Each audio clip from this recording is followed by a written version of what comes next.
central Lehigh County in eastern Pennsylvania until 2:45 p.m. At 2:03 p.m., a severe thunderstorm was located over Sinking Spring, or near Reading, moving northeast at 30 miles per hour. Hazard, 60 miles per hour wind gusts and quarter-size hail. Source, radar indicated. Impact, minor damage to vehicles is possible. Wind damage to roofs, siding, trees, and power lines is possible.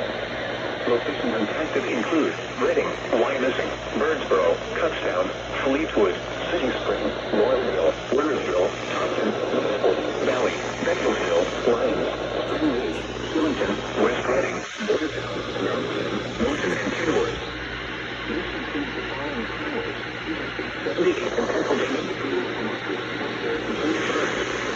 Interstate 176 in Pennsylvania between Vermonters and Vermont. There's a connecting link to an interior room on the lowest floor of a building.